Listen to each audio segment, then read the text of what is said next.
नमस्कार दोस्तों, बहुत बहुत स्वागत है आप लोगों का सिंपल एजुकेशन में।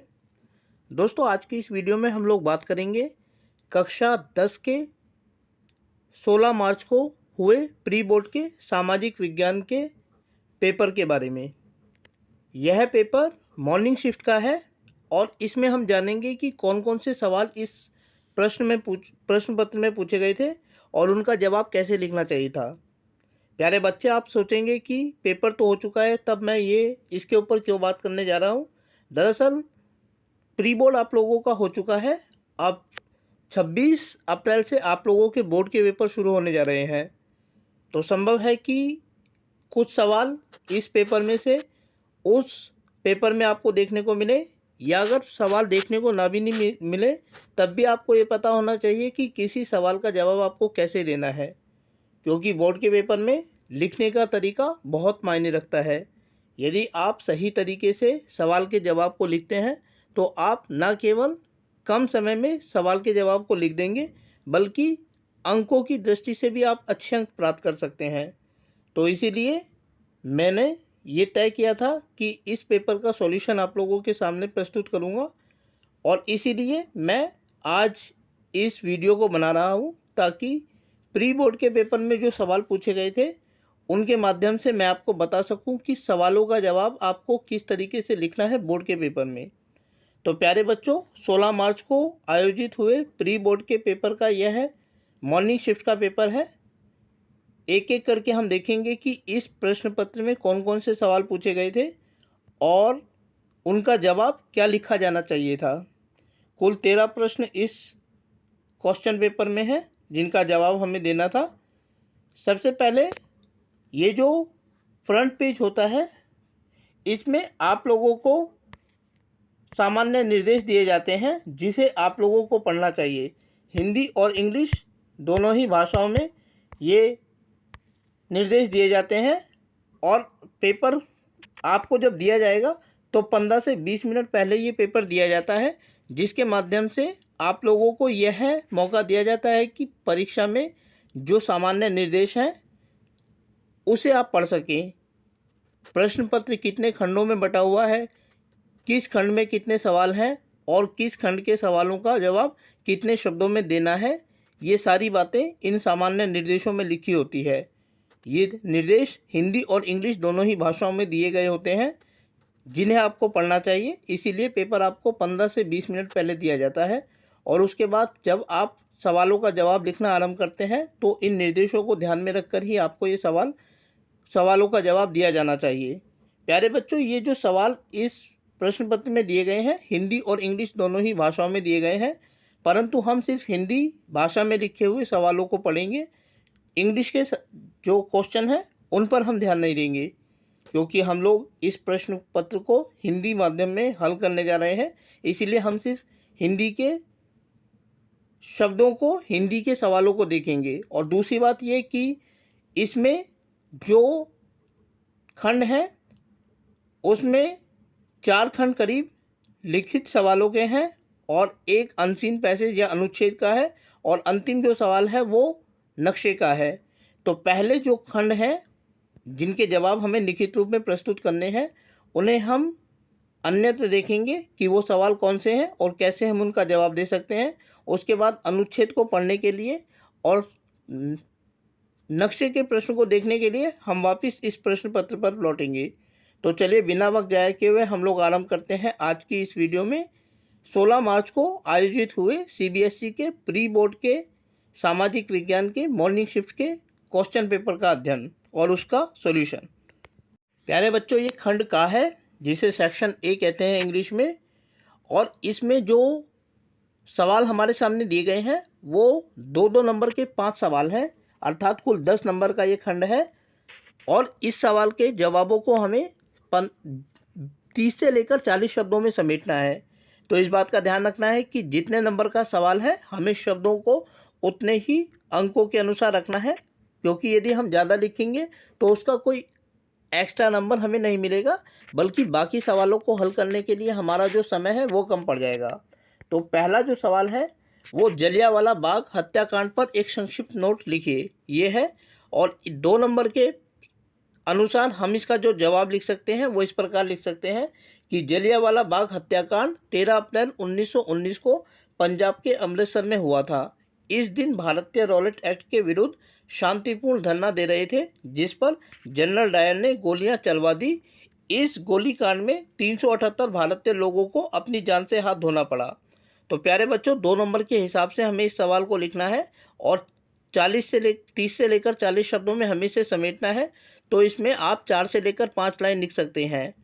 अब इसमें सिर्फ ये पूछा गया है कि जलियांवाला बाग पर एक हत्याकांड लिखें, एक संक्षिप्त नोट लिखें। तो इसमें आपको ये बताना है कि ये हत्याकांड क्या था और क्यों हुआ। इससे ज़्यादा आप 2 नंबर के अनुसार इसमें नहीं बढ़ सकते हैं। आपको सिर्फ बताना है कि 13 अप्रैल को पंजाब के अमृतसर में जलियांवाला नामक बाग में एक जगह में भारत के जो लोग थे वो रॉलेट कानून का विरोध करने के लिए एकत्रित हुए थे और उस जनता पर जो इस विरोध में शामिल थी जनरल डायर द्वारा गोली चलवा दी गई थी, जिसमें 378 लोगों को अपनी जान से हाथ धोना पड़ा था। 2 नंबर के हिसाब से ये पर्याप्त जवाब है। अगला जो सवाल है वो ये है कि मान लीजिए आप एक बहुराष्ट्रीय कंपनी के प्रमुख हैं। किसी अन्य देश में निवेश करने से पूर्व आप किन बातों का ध्यान रखेंगे? ये भी 2 नंबर का सवाल है और 2 नंबर के हिसाब से हम इसका जवाब इस प्रकार लिख सकते हैं कि यदि मैं किसी बहुराष्ट्रीय कंपनी का प्रमुख होता और मुझे किसी अन्य देश में निवेश के बारे में निर्णय लेना होता, तो सबसे पहले मैं यही देखता कि वस्तु के उत्पादन के लिए वहाँ कच्चा माल उपलब्ध हो, सस्ता श्रम उपलब्ध हो और परिवहन के साधन उपलब्ध हो।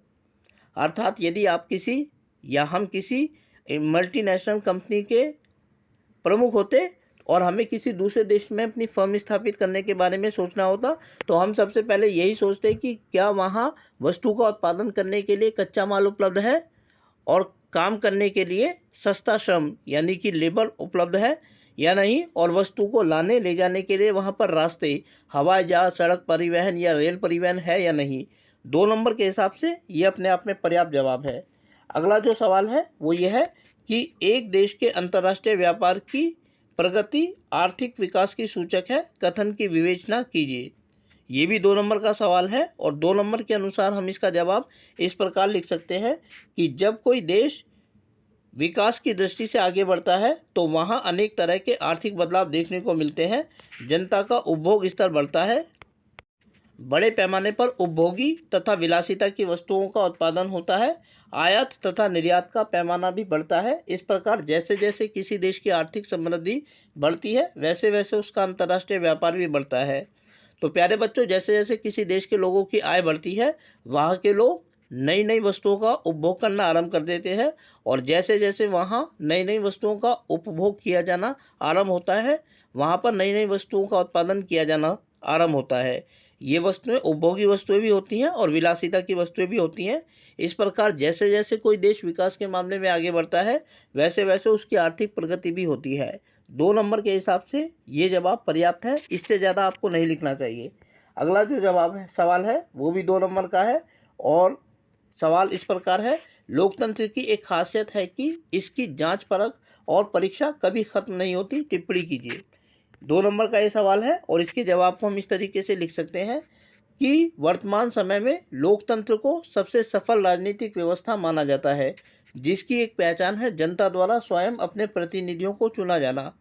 किंतु इसका अर्थ यह नहीं है कि लोकतंत्र की अंतिम परिणति है, बल्कि लोकतंत्र में भी अनवरत ऐसे प्रयोग चलते रहते हैं जो कभी खत्म होने का नाम नहीं लेते, जैसे चुनाव का आधार, दायरा, प्रक्रिया आदि क्या हो, चुनाव को और अधिक लोकतांत्रिक कैसे बनाया जाए आदि। अर्थात दोस्तों 2 नंबर के जवाब के अनुसार हम ये लिख सकते हैं इसमें कि पूरी दुनिया में इस समय लोकतंत्र को सबसे सफल राजनीतिक व्यवस्था माना जाता है। इसमें जनता स्वयं अपने प्रतिनिधियों का चुनाव करती है, ये इसकी सबसे बड़ी विशेषता होती है।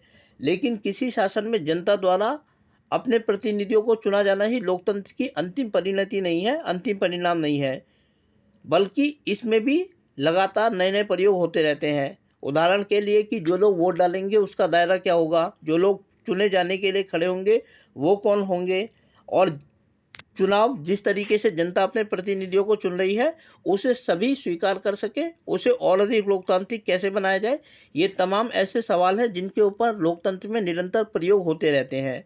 2 नंबर के हिसाब से आपको इतना जवाब लिखना चाहिए जो पर्याप्त है। अगला जो सवाल है वो इस प्रकार है कि लोकतंत्र में भारत में जूट मिलों के हुगली नदी के आसपास केंद्रीकृत होने के क्या कारण थे। ये 2 नंबर का सवाल है और हम इसके लिए ये जवाब लिख सकते हैं कि भारत में जूट मिलों की स्थापना औपनिवेशिक काल में सर्वप्रथम बंगाल में हुई। इसका सबसे बड़ा कारण यह था कि औपनिवेशिक काल में निर्यात की जाने वाली वस्तुओं को पैकिंग करने के लिए जूट की आवश्यकता थी तथा जूट उत्पादन के लिए वहां उपयुक्त जलवायु थी। अर्थात औपनिवेशिक शासन काल में जिन वस्तुओं को जैसे सूती कपड़ा हुआ, नील हुआ, उनको बाहर भेजा जाता था, निर्यात किया जाता था और उसको पैक करने के लिए जूट की आवश्यकता होती है। दोस्तों, जूट का मतलब होता है कि जो बोरियां होती हैं, रस्सी वाली बोरियां, उसको जूट कहा जाता है और इसको बाकायदा खेतों में कृषि करके पैदा किया जाता है। इसके लिए जो उपयुक्त जलवायु थी वो बंगाल में हुगली नदी के आसपास मौजूद थी। इसलिए औपनिवेशिक काल में जो जूट उत्पादन था वो हुगली नदी के आसपास केंद्रीकृत हुआ। इसके बाद प्यारे बच्चों, खंड खा या सेक्शन बी शुरू होता है। इसमें 3-3 नंबर के 3 सवाल हैं। इस प्रकार कुल 9 नंबर का ये खंड है और 3 सवालों के जवाब हमें इसमें देने हैं और 3 नंबर के सवाल के हिसाब से हमको इसका जवाब 80 से लेकर 100 शब्दों में देना चाहिए। तो प्यारे बच्चों, सवाल नंबर 6 जो कि खंड बी का पहला सवाल है, इस प्रकार है कि इतिहास की पुनर्व्याख्या राष्ट्रवाद की भावना पैदा करने का एक महत्वपूर्ण साधन थी।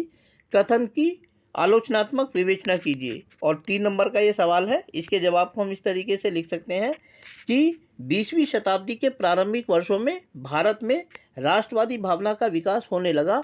वैसे वैसे राष्ट्रवाद को आगे बढ़ाने की प्रेरणा अनेक प्रतीकों से ली गई। राष्ट्रवादी भावना को आगे बढ़ाने का एक तरीका था इतिहास की पुनर्व्याख्या करना। ऐसा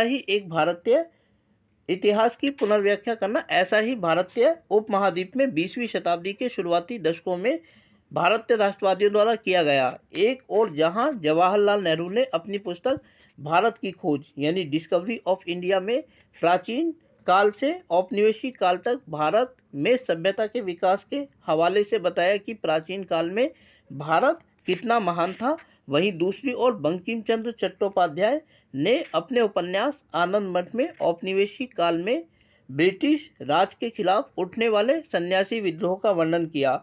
यह सब इस कारण किया गया ताकि भारत में राष्ट्रवाद को विकसित किया जा सके। तो प्यारे बच्चों, इस सवाल में ये पूछा गया था कि इतिहास की पुनर्व्याख्या के माध्यम से किस तरीके से राष्ट्रवाद को बल मिला औपनिवेशिक काल में। तो हम देखते हैं कि 20वीं शताब्दी के शुरुआती दशकों में जैसे जैसे भारत में राष्ट्रवाद की भावना फैलने लगी, वैसे वैसे कुछ विद्वानों ने, कुछ लोगों ने, कुछ राष्ट्रवादी नेताओं ने राष्ट्रवादी भावनाओं को आगे बढ़ाने के लिए इतिहास की पुनर्व्याख्या की। जैसे कि पंडित जवाहरलाल नेहरू ने अपनी पुस्तक डिस्कवरी ऑफ इंडिया में प्राचीन काल से लेकर औपनिवेशिक काल तक भारत में सभ्यता के विकास का हवाला देते हुए बताया कि प्राचीन काल से ही भारत कितना महान रहा है। वहीं दूसरी ओर बंकिम चंद्र चट्टोपाध्याय ने एक उपन्यास लिखा था, उसमें उन्होंने बताया कि 1770 के दशक में औपनिवेशिक शासन के खिलाफ एक सन्यासी विद्रोह खड़ा हुआ। वो क्या था? और वंदे मातरम गीत उसी में पहली बार गाया गया था। प्यारे बच्चों, आप इसमें कुछ शब्दों को लाल शाही से लिखा हुआ देखेंगे। आपको अपने पेपर के दौरान यदि आप चाहें तो लाल या किसी दूसरे रंग के पेन का इस्तेमाल भी कर सकते हैं और ऐसा आपको कुछ खास शब्दों को हाईलाइट करने के लिए करना है ताकि परीक्षा की जांच करने वाले परीक्षार्थी टीचर का ध्यान सीधा आपके उन शब्दों के ऊपर जाए।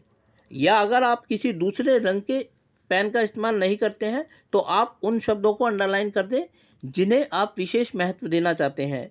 इससे आप कम समय में पेपर को जांचने वाले टीचर का ध्यान अपने पेपर की तरफ ले जा पाएंगे और इससे आपको परीक्षा के दौरान अच्छा फ़ायदा होगा। तो मेरा अनुभव यही कहता है कि आपको जो महत्वपूर्ण शब्द हैं या तो उनको लाल या हरे रंग से लिखना चाहिए। यदि आप किसी दूसरे पेन का इस्तेमाल नहीं करना चाहते हैं तो आप उसे अंडरलाइन कर दें डार्क, ताकि पेपर देखने वाले टीचर का ध्यान सीधा उन शब्दों की तरफ जाए। इसके बाद दोस्तों अथवा है। इस सवाल के जवाब में यानी कि सवाल नंबर 6 के में दो सवाल हैं।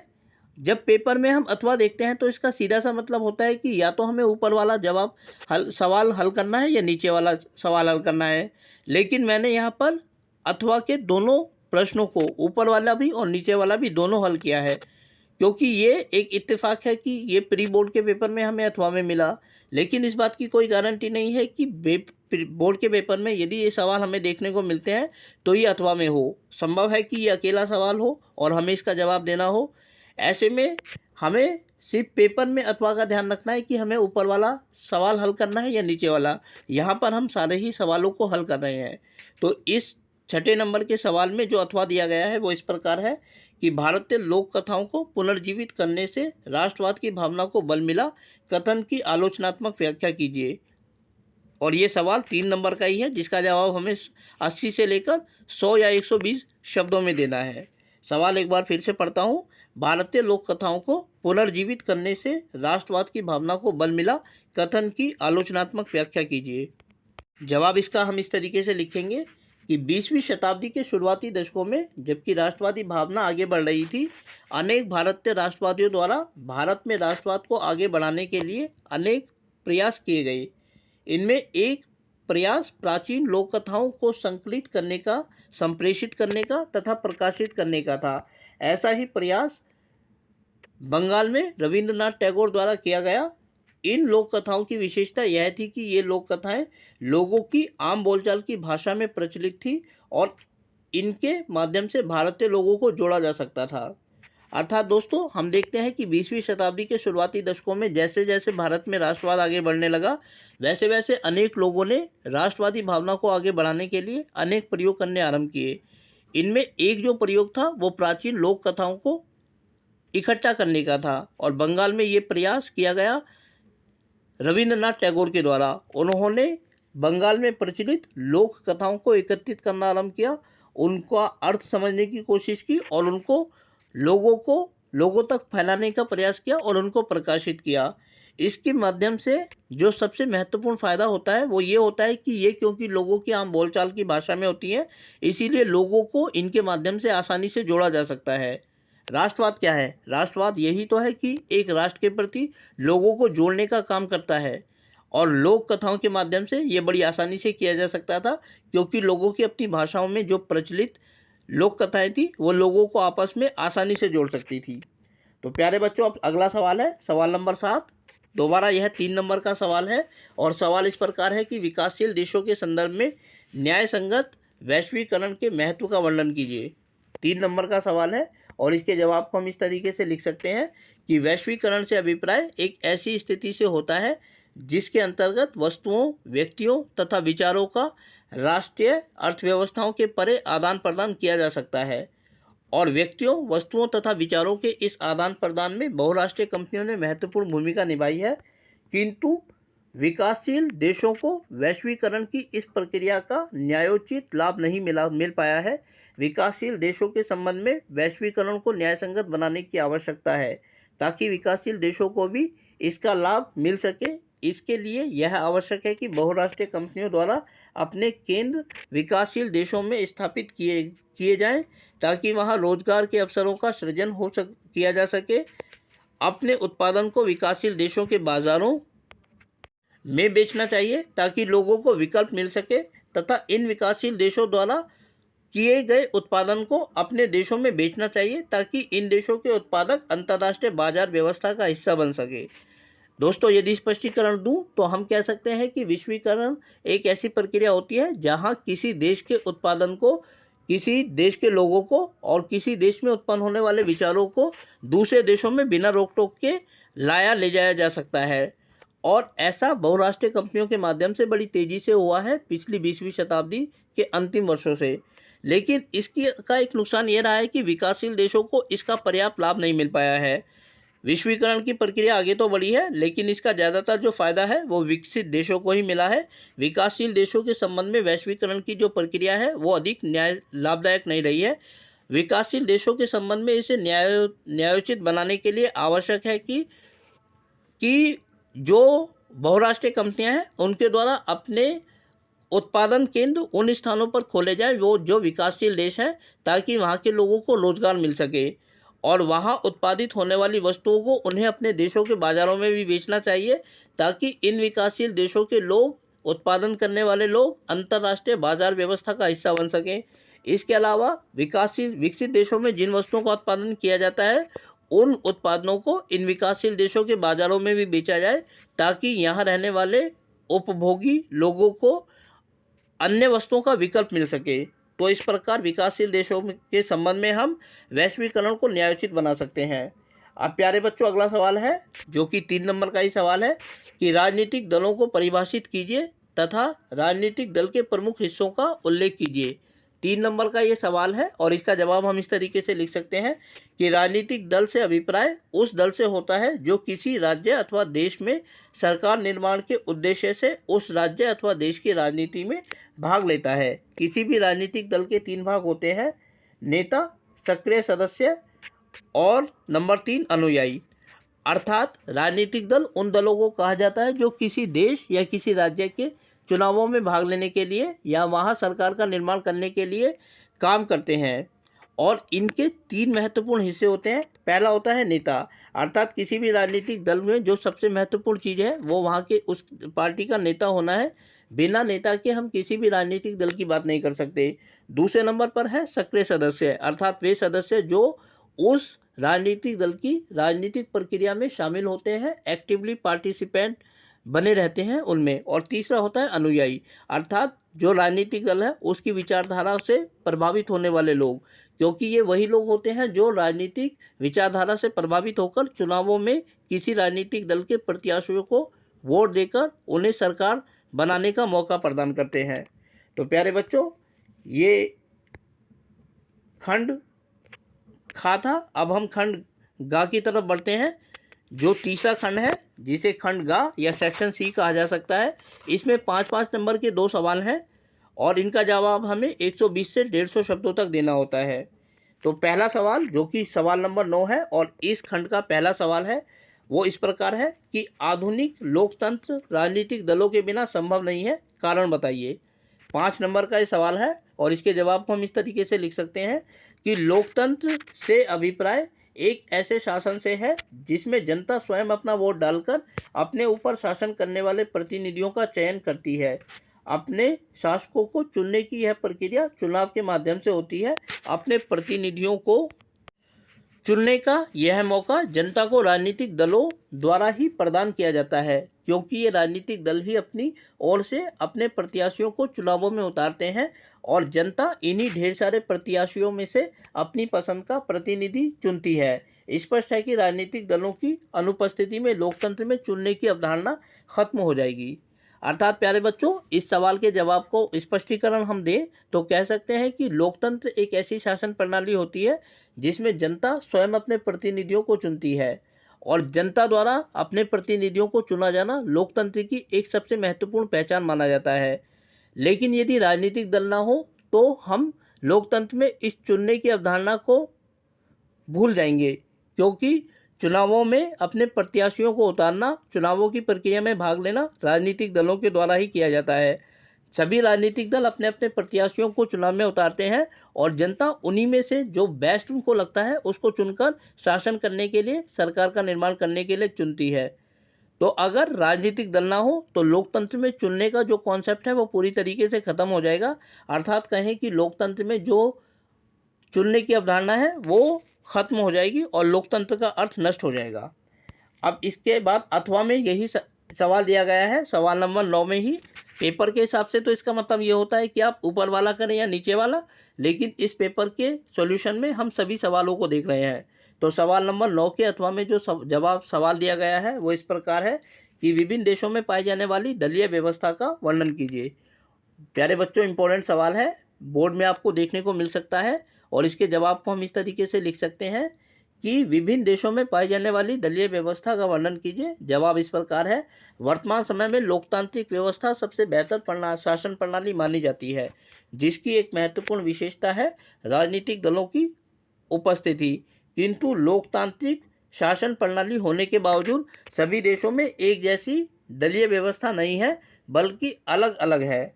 एक और चीन है जो यद्यपि स्वयं को लोकतांत्रिक देश कहता है किंतु वहाँ सिर्फ एक ही राजनीतिक दल है, साम्यवाद। दूसरा अमेरिका है जहाँ 2 राजनीतिक दल है, और तीसरा भारत है जहाँ बहुदलीय राजनीतिक व्यवस्था को अपनाया गया है। वास्तव में बहुदलीय राजनीतिक व्यवस्था ही लोकतंत्र को सही अर्थ प्रदान करती है। प्यारे बच्चों, इस सवाल के यदि स्पष्टीकरण की बात करें तो हम कह सकते हैं कि वर्तमान समय में दुनिया के ज़्यादातर देशों में लोकतांत्रिक शासन प्रणाली को बेस्ट शासन प्रणाली माना जाता है। और लोकतंत्र होने का मतलब ये नहीं है कि लोकतंत्र कहने से सारे देश एक समान हो जाते हैं, बल्कि वहाँ राजनीतिक दलों का होना अपने आप में महत्वपूर्ण है। राजनीतिक दलों की मौजूदगी के आधार पर हम विभिन्न लोकतांत्रिक देशों को 3 वर्गों में बांट सकते हैं। एक तरफ चीन है जहाँ लोकतंत्र के होने के बावजूद एक ही राजनीतिक दल है, साम्यवाद। अब चुनाव हो या ना हो, चुनाव में कोई भी खड़ा हो, उसी दल का जीतना तय है, क्योंकि वहाँ कोई भी दूसरा राजनीतिक दल नहीं है। इस प्रकार जो एक दलीय राजनीतिक व्यवस्था वाला देश है, अगर वो अपने आप को लोकतंत्र कहता भी है तो वहाँ चुनने की अवधारणा लोगों के पास नहीं होगी, क्योंकि वहाँ एक ही व्यक्ति का चुना जाना पहले से तय होता है। इसके अलावा दूसरी तरीके का जो व्यवस्था है वो अमेरिका जैसे देशों में देखने को मिलती है, जहाँ 2 राजनीतिक दल होते हैं, रिपब्लिक और लिबरल। इनमें से सत्ता बदल बदल कर एक से दूसरे या दूसरे से पहले राजनीतिक दल के पास आती है। और तीसरी व्यवस्था भारत जैसे देशों में अपनाई गई है, जहाँ बहुत सारे राजनीतिक दल हैं। यहाँ लोगों को ये पर्याप्त मौका मिलता है कि वो अपने पसंद के किसी भी प्रत्याशी को चुनाव में चुन सकें वोट के माध्यम से। और बहुदलीय राजनीतिक व्यवस्था जो है वो लोकतंत्र को सही अर्थ प्रदान करती है। तो प्यारे बच्चों, ये सवाल नंबर 9 का अथवा था। अब हम आगे बढ़ते हैं और देखते हैं सवाल नंबर 10। 5 नंबर का ये सवाल है, मुद्रा के आधुनिक रूपों ने किस प्रकार मानव जीवन को सरल बनाया है, दैनिक जीवन के उदाहरणों के माध्यम से स्पष्ट कीजिए। 5 नंबर का सवाल है। जवाब हम इस तरीके से लिख सकते हैं कि जैसा कि हम जानते हैं कि मुद्रा का इस्तेमाल वस्तुओं तथा सेवाओं का क्रय विक्रय करने के लिए किया जाता है। आज मुद्रा के प्रचलन के कारण हम आसानी से वस्तुओं तथा सेवाओं का क्रय विक्रय कर सकते हैं, क्योंकि मुद्रा को संभालना, दोस्तों गलती से यहाँ संभावना लिख गया है, आपको संभालना लिखना है। संभालना आसान है तथा यह सर्वत्र स्वीकार्य है। आज यदि हम 1 लाख रुपयों को अपनी जेब में रखकर कहीं जाना चाहें तो बिना किसी परेशानी के हम आ जा सकते हैं, जबकि यदि हमें वस्तु विनिमय प्रणाली में 50 किलो गेहूं को भी एक स्थान से दूसरे स्थान पर ले जाना पड़ता था तो हमारे लिए काफ़ी मुश्किल होता था। यहाँ तक कि ATM card, debit card, cheque तथा ऑनलाइन पेमेंट ने मुद्रा की आवश्यकता को भी नगण्य बना दिया है। इसके कारण मानव जीवन सरल तथा सुरक्षित बना है। दोस्तों, यदि स्पष्टीकरण की बात करें तो हम कह सकते हैं कि वर्तमान समय में हम वस्तुओं को खरीदने बेचने के लिए, सेवाओं को प्राप्त करने के लिए उसका भुगतान रुपयों के रूप में करते हैं, और इसने मानव जीवन को बहुत आसान बना दिया है, क्योंकि मानव ने जब से मुद्रा का प्रयोग करना आरंभ किया है तब से पैसों को एक स्थान से दूसरे स्थान पर ले जाना बड़ा आसान है। यदि हम अपनी जेब में आज 1 लाख रुपयों को भी एक स्थान से दूसरे स्थान पर ले जाना चाहें तो बड़ी आसानी से बिना किसी दिक्कत के ले जा सकते हैं। लेकिन यदि इससे पहले वस्तु विनिमय प्रणाली की बात करें तो उसमें अगर एक व्यक्ति को 50 किलो गेहूं को भी एक स्थान से दूसरे स्थान पर ले जाना पड़ता था तो उसके को बड़ी दिक्कतों का सामना करना पड़ता था। इसके अलावा वर्तमान समय में मुद्रा के आधुनिक रूपों का इस्तेमाल किया जा रहा है, जिसमें ATM, credit card, debit card, cheque और ऑनलाइन पेमेंट आदि शामिल है। इसकी वजह से मानव जीवन में जो मुद्रा की भी आवश्यकता है वो भी नगण्य हो गई है। इस प्रकार अब वस्तुओं को खरीदने बेचने के लिए, सेवाओं को प्राप्त करने के लिए ये बिल्कुल आवश्यक नहीं है कि व्यक्ति को अपने साथ वस्तुओं को ले जाना पड़ेगा या कैश लेकर जाना पड़ेगा, बल्कि एक छोटे से कार्ड के माध्यम से व्यक्ति ऐसा कर सकता है। इन तमाम चीज़ों ने, प्रयोगों ने मानव के जीवन को न केवल आसान बनाया है बल्कि सुरक्षित भी बनाया है। अब उसकी जान को मुद्रा के आधुनिक रूपों की वजह से कम खतरा है। इसके अलावा इसी सवाल के अथवा में एक सवाल दिया गया है पेपर के माध्यम से, तो इसका मतलब यही है कि आप ऊपर वाला करें या नीचे वाला करें, हम दोनों कर रहे हैं। तो इसके अथवा में जो सवाल दिया गया है वो इस प्रकार है कि वस्तु विनिमय के माध्यम के रूप में मुद्रा की विकास यात्रा का वर्णन कीजिए। और 5 नंबर का ये सवाल है प्यारे बच्चों, इसका जवाब हम इस तरीके से लिख सकते हैं कि वर्तमान समय में दुनिया में सर्वत्र वस्तुओं तथा सेवाओं के भुगतान के लिए मुद्रा का इस्तेमाल किया जाता है, किंतु विकास की एक लंबी प्रक्रिया से गुजरने के पश्चात मुद्रा अपनी वर्तमान अवस्था तक पहुंची है। सबसे पहले विनिमय के माध्यम के रूप में वस्तु का इस्तेमाल किया जाता था। इस प्रणाली को वस्तु विनिमय प्रणाली कहा जाता था। उसके बाद धातु के सिक्कों का प्रचलन हुआ जो विभिन्न साम्राज्यों के शासकों द्वारा प्रेषित किए जाते थे। इसके बाद कागजी मुद्रा का प्रचलन हुआ जो विभिन्न राष्ट्रों की राष्ट्रीय सरकारों द्वारा जारी किए गए। आज सर्वत्र मुद्रा के साथ साथ ATM card, credit card, debit card, online payment का प्रचलन है। मुद्रा में होने वाले इन प्रयोगों ने इंसान की जिंदगी को आसान बना दिया है।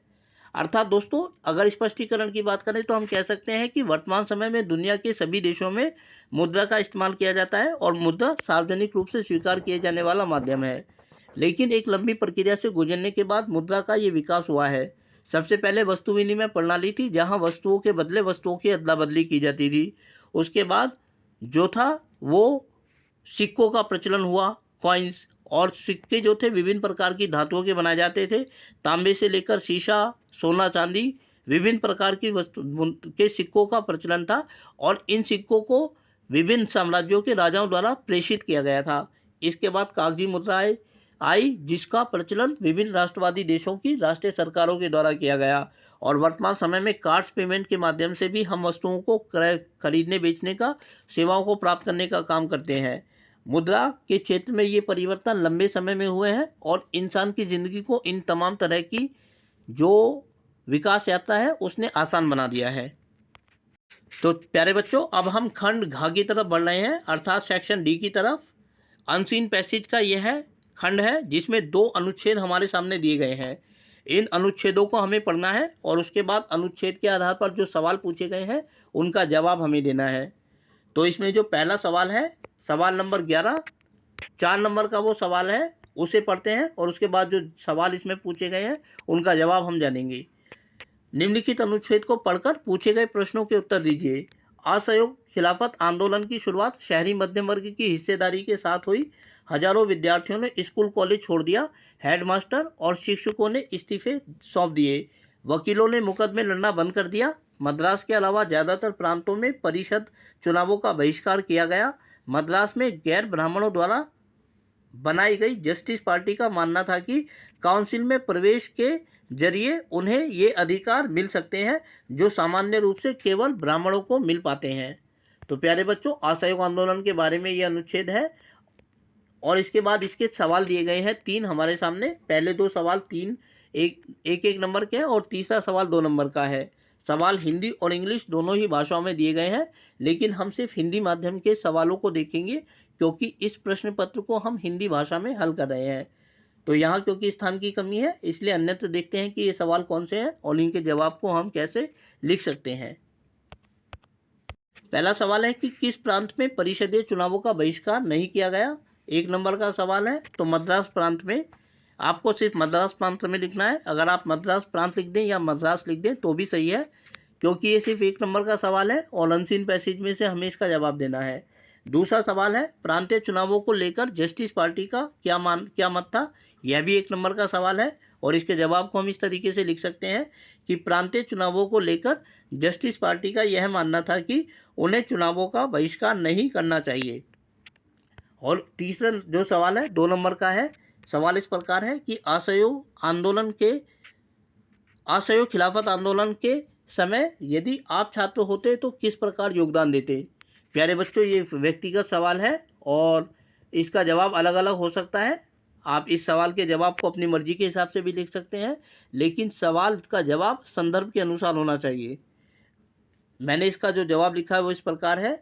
यदि असहयोग खिलाफत आंदोलन के समय हम विद्यार्थी होते तो हम आंदोलन में पूरा योगदान देते तथा न केवल शैक्षिक संस्थाओं को छोड़ने के लिए भारतीय छात्रों को प्रेरित करते बल्कि वैकल्पिक संस्थाओं की स्थापना में अपना योगदान भी देते। तो प्यारे बच्चों, ये अनसीन पैसेज या अनुच्छेद का पहला सवाल था। अब हम अनुच्छेद के दूसरे अनुच्छेद की तरफ बढ़ते हैं, सवाल नंबर 12 की तरफ। निम्नलिखित अनुच्छेद को पढ़कर पूछे गए प्रश्नों का उत्तर लिखिए। आरंभिक वर्षों में सूती वस्त्र उद्योग महाराष्ट्र तथा गुजरात के कपास उत्पादन क्षेत्रों तक ही सीमित थे। कपास की उपलब्धता, बाजार परिवहन, पत्तनों की समीपता, श्रम, नमीयुक्त जलवायु आदि कारकों ने इसके स्थानीयकरण को बढ़ावा दिया। इस उद्योग का कृषि से निकट का संबंध है और कृषकों, कपास चुनने वालों, गांठ बनाने वालों, कताई करने वालों, रंगाई करने वालों, डिजाइन बनाने वालों, पैकेट बनाने वालों और सिलाई करने वालों को यह जीविका प्रदान करता है। इस उद्योग के कारण रसायन, रंजक, मिल स्टोर तथा पैकेजिंग सामग्री और इंजीनियरिंग उद्योग की मांग बढ़ती है। फलस्वरूप इन उद्योगों का विकास होता है। तो प्यारे बच्चों, सूती वस्त्र उद्योग से संबंधित यह अनुच्छेद था और इसमें 3 सवाल हमारे सामने दिए गए हैं। पहले 2 सवाल 1-1 नंबर के हैं और तीसरा सवाल 2 नंबर का है। सवाल हिंदी और इंग्लिश दोनों ही भाषाओं में दिया गया है, परंतु हमने सिर्फ हिंदी माध्यम के सवाल को देखा है। अब इसके जवाबों को हम देखते हैं कि कैसे लिख सकते हैं और स्थान के अभाव की वजह से हम अन्यत्र देखेंगे कि इन सवालों के जवाबों को हम कैसे लिख सकते हैं। तो चलिए आगे बढ़ते हैं और देखते हैं इन सवालों के जवाब। पहला सवाल है कि सूती वस्त्र उद्योग के स्थानीयकरण के क्या कारण हैं। तो इसका जवाब हम इस तरीके से लिख सकते हैं कि अनुकूल परिस्थितियां, यानी कपास की उपलब्धता, परिवहन, सस्ता श्रम, बाजार, उपयुक्त जलवायु के कारण सूती वस्त्र उद्योग का स्थानीयकरण हुआ, लोकलाइजेशन।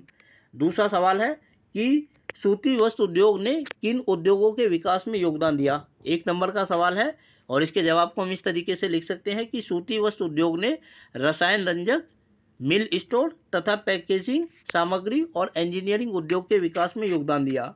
अब तीसरा सवाल है जो कि 2 नंबर का है, सूती वस्त्र उद्योग कृषि से किस प्रकार संबंधित है और इसके जवाब को हम इस तरीके से लिख सकते हैं कि सूती वस्त्र उद्योग का आधार कपास है जो कृषि द्वारा खेतों में उगाया जाता है। उसके आगे की प्रक्रिया उसके बाद आरंभ होती है। तो प्यारे बच्चों, अनुच्छेद पर आधारित ये 2 सवाल थे जिनका अध्ययन हमने किया। अब हम आगे बढ़ते हैं और देखते हैं अगला खंड जो नक्शे के ऊपर आधारित है। खंड डा या सेक्शन ई, और 1-1 नंबर के इसमें 3 सवाल हमारे सामने दिए गए हैं। पहले हम सवालों को देखेंगे और उसके बाद जो जवाब सवाल का हमें हल करना है मानचित्र पर, उनकी तरफ हम बढ़ेंगे। पहला है, भारत के राजनीतिक रेखा मानचित्र में बिंदु ए से एक स्थान अंकित किया गया है। इस स्थान को निम्नलिखित जानकारी की सहायता से पढ़िए और इसका सही नाम मानचित्र पर खींची गई रेखा पर लिखिए। सवाल है कि वह स्थान जहां महात्मा गांधी ने सूती कपड़ा मिल कामगारों के लिए सत्याग्रह आरंभ किया। तो प्यारे बच्चों, ये अहमदाबाद था जहां 1918 में महात्मा गांधी ने भारतीय कामगारों के समर्थन में हड़ताल का आयोजन करवाया था। और दूसरे जो सवाल हैं वो इस प्रकार हैं। 13.2, भारत के उसी राजनीतिक रेखा मानचित्र में निम्नलिखित को उपयुक्त चिन्हों से दर्शाइए और नाम लिखिए। पहला है पारादीप पत्तन अथवा राजीव गांधी अंतर्राष्ट्रीय हवाई पत्तन और दूसरा है पुणे सॉफ्टवेयर टेक्नोलॉजी पार्क। तो अब हम देखते हैं नक्शा और देखते हैं कि कहाँ हम इन स्थानों को अंकित कर सकते हैं भारत के राजनीतिक रेखा मानचित्र में। प्यारे बच्चों, 13.1 का जो जवाब है वो हम गुजरात को लाल रंग से अंकित किया हुआ देख सकते हैं। गुजरात में अहमदाबाद नाम की जगह है जहां 1918 में महात्मा गांधी ने सूती कपड़ा मिल मजदूरों के समर्थन में आंदोलन किया था। तो अहमदाबाद को लाल रंग से दिखाया गया है। इसे आपके पेपर में ए के रूप में चित्रांकित किया गया है। दूसरा पारादीप पत्तन है जो कि भारत के उड़ीसा राज्य में स्थित है, जिसे लाल रंग से दिखाया गया है और नीले रंग से लिखा गया है। इसके बाद राजीव गांधी अंतर्राष्ट्रीय हवाई अड्डा है जिसे हमने तेलंगाना में दिखाया है, गुलाबी रंग से दिखाया गया है। इसे आप नक्शे में चित्रांकित कर लें, आपको इससे फ़ायदा होगा। और अंतिम है पुणे सॉफ्टवेयर टेक्नोलॉजी पार्क जो कि महाराष्ट्र राज्य में स्थित है और इसे नीली रंग की रेखा के माध्यम से दिखाया गया है। तो प्यारे बच्चों, आपको भारत का एक मानचित्र लेना है खाली और उसमें आपको इसे चित्रांकित कर लेना है ताकि आगामी बोर्ड की परीक्षा में आपको इससे मदद मिल सके। प्यारे बच्चों, इस 13 नंबर सवाल के स्थान पर एक अन्य सवाल लिया गया है जो दृष्टिबाधित विद्यार्थियों के लिए होता है। दृष्टिबाधित विद्यार्थी वे विद्यार्थी जो देखने में असमर्थ हैं परंतु योग्यता उनमें पूरी है। तो ऐसे विद्यार्थियों के लिए, क्योंकि वो स्वयं नक्शे में इन स्थानों को अंकित नहीं कर सकते हैं, इसीलिए उनसे कुछ सवाल पूछे गए हैं जिनका जवाब उन्हें एक शब्द या एक वाक्य में देना है।